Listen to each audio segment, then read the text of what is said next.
రంపచోడవరం నియోజకవర్గంలో గత వారం రోజులుగా ప్రస్తుత ఎమ్మెల్యే మిరియాల శిరీషా దేవి మాజీ ఎమ్మెల్యే నాగులాపల్లి ధనలక్ష్మి ఒకరిపై ఒకరు మాటల యుద్ధం జరుగుతూ వస్తుంది. ఈ క్రమంలో ఒకరి అవినీతిపై మరొకరు నిరూపణలు చేస్తామని సవాళ్లు విసురుతున్నారు. ఒకవైపు తాజా ఎమ్మెల్యే మిరియాల శిరీష తనపై వచ్చిన ఆరోపణలు నిరూపిస్తే రాజీనామా చేస్తానని చెప్పటం. మాజీ ఎమ్మెల్యే నాగులపల్లి ధనలక్ష్మి స్పీకర్ ఫార్మేట్లో రాజీనామా పత్రం రెడీ చేసుకుని స్థలం సమయం చెప్పితే ఎక్కడికి వచ్చి నీ అవినీతి నిరూపిస్తానని అన్నారు. ఎవరికి వారు వారి సొంత గ్రామాల్లో చేసిన అభివృద్ధి గురించి విమర్శలు చేసుకున్నారు. అవినీతి గురించి నేను చెప్పడం కాదు, మీ ఎల్లో మీడియా ఛానల్సే నువ్వు గెలిచినట్టే టెలికాస్ట్ చేసినాయి. మళ్ళీ ఎవరంటే పాచనకాయ పత్రిక విషయాలన్నీ మాట్లాడుతున్నావంటే పాచనకాయ పచ్చడి నువ్వు అక్కడితో వదిలేదు. దాన్ని నడిపించుకుంటూ ఈ రోజు కూడా నువ్వు సాయం తీసుకుంటూ వస్తా ఉన్నావు. అధికారులు ఎవరు మా మాట వినట్లేదు, మీరు చెప్పింది చేయట్లేదంటే ఎందుకు వింటారు? మీరు వాళ్ళ దగ్గర డబ్బులు తీసేసుకొని అధికారుల మీద ఒత్తిడి చేస్తే మీరు ఏ మోటోతో వాళ్ళకి పని చెప్తున్నారో, మీరు వెనక ఏం చేస్తున్నారో అధికారులు అంతా తెలుసుకోలేదు అనుకుంటున్నారా? అందుకని మీరు చెప్పిన మాట వినట్లేదు.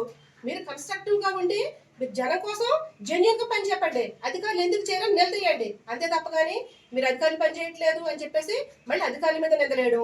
లేకపోతే మన ఈ రాష్ట్రంలో కూటమి ప్రభుత్వం అధికారంలోకి వచ్చిన తర్వాత మహిళా ఎమ్మెల్యే కొంతమంది గెలిచారు. వాళ్ళ భర్తలు వెనకుండి వాళ్ళ రాజకీయం చూసుకుంటున్నారు. ఇది రాష్ట్రంలో ఎక్కడైనా జరిగేది. భార్యల ఎమ్మెల్యేలుగా వెళ్తే భర్తలు వెనకుండి చక్కబెట్టుకోవడం జరిగింది.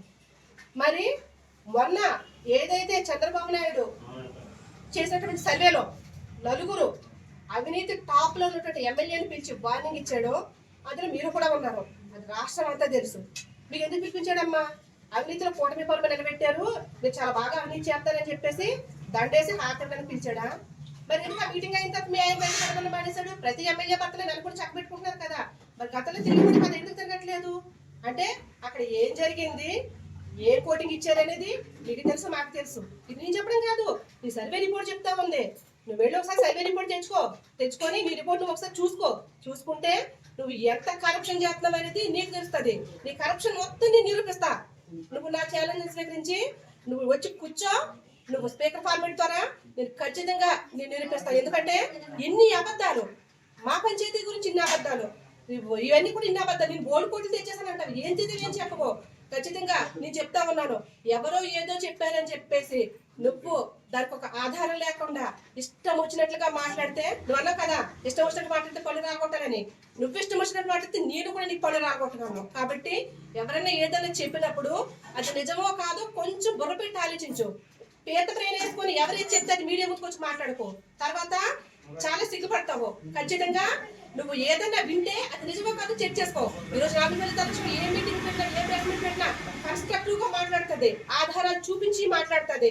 అలా మాట్లాడగలిగితే మాట్లాడే, అంతే తప్ప కానీ ఈరోజు నువ్వు పదవిలో ఉన్నావు, నీకు చెవులు నింపితే ఏదైనా పదవి ఇస్తావో లేకపోతే నువ్వు వర్క్ ఇస్తావు అని చెప్పేసి ఎవడో వచ్చి నీ చెవిలో ఏదో చెప్తే నువ్వు ఇష్టం వచ్చినట్టు మాట్లాడితే చెప్పు తీసుకొని నేను కూడా నీ పళ్ళు రాగొట్టగాను శిరీష్ అని చెప్పేసి నేను మీడియా ద్వారా నీకు చెప్తా ఉన్నాను. నీకు దమ్ముంటే, నువ్వు దమ్మున్నాడదని అయితే నేను దమ్మున్నాడదాన్ని, నీ ఛాలెంజ్ నేను యాక్సెప్ట్ చేశాను. నీకు దమ్ముంటే నువ్వు ప్లేస్ డిసైడ్ చేసి నాకు చెప్పు, నేను వచ్చి కూర్చుంటాను. నీ అవినీతి ఏంటో కూడా నేను తేలుస్తానని చెప్పేసి మీడియా ద్వారా మరొకసారి నీకు తెలియజేస్తా ఉన్నాను.